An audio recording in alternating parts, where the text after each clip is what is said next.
এতিয়া মই সংখ্যালঘু এলেকালৈ যাম সংখ্যালঘু এলেকাত বিজেপি নাই তাত আমাৰ কম্পিটিশ্যনটো হ'ল ৰাইজৰ দল আৰু কংগ্ৰেছৰ তাত অলপ কংগ্ৰেছৰ বিৰুদ্ধে দুখাৰেখাৰ কমে যেতিয়া সংখ্যালঘু এলেকাত কংগ্ৰেছে মিটিং কৰিব তেতিয়া ৰাইজৰ দলৰ বিৰুদ্ধেও দুখাৰেখাৰ ক'ব সংখ্যাগুৰু এলেকাত আমি কংগ্ৰেছক গালি নাপাৰোঁ নহয় সংখ্যাগুৰু এলেকাত বিজেপি আছে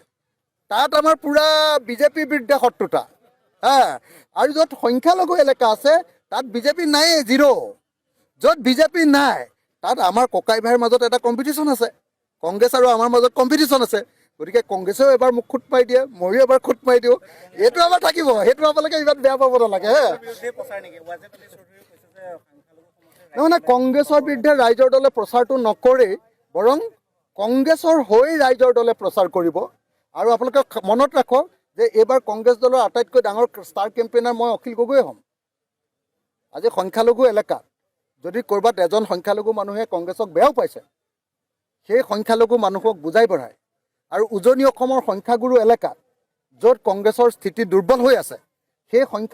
সংখ্যাগুৰু এলেকাবিলাকত আমাৰ খিলঞ্জীয়া ভূমিপুত্ৰ জনজাতি এলেকাবিলাকত কংগ্ৰেছৰ হৈ ষ্টাৰ কেম্পেইনাৰটো ময়ে হ'ম কংগ্ৰেছৰ মেইন এম্বেচাডৰ কি বুলি ক'ব আপোনাক ব্ৰেণ্ড এম্বেচাডৰ কংগ্ৰেছৰ 2026 চনৰ নিৰ্বাচনৰ ব্ৰেণ্ড এম্বেচাডৰ অখিল গগৈ হ'ব আপোনালোকে কংগ্ৰেছৰ বিৰুদ্ধে মোক ওচৰত কথা কৈ লাভ নাই কংগ্ৰেছ আৰু ৰাইজৰ দল একেলগে খেলিম কংগ্ৰেছৰ এইবাৰ মই ব্ৰেণ্ড এম্বেচাডৰ আৰু এইবাৰ মই কিন্তু কংগ্ৰেছ নহয় ব্ৰেণ্ড এম্বেচাডৰহে মোক ভাড়া কৰি নিব লাগিব আপোনালোকে বুজিছেনে নাই মই কংগ্ৰেছৰ ব্ৰেণ্ড এম্বেচাডৰ মই কংগ্ৰেছেই নহয় কিন্তু কংগ্ৰেছক এইবাৰ জিকাম কংগ্ৰেছ আৰু ৰাইজৰ দল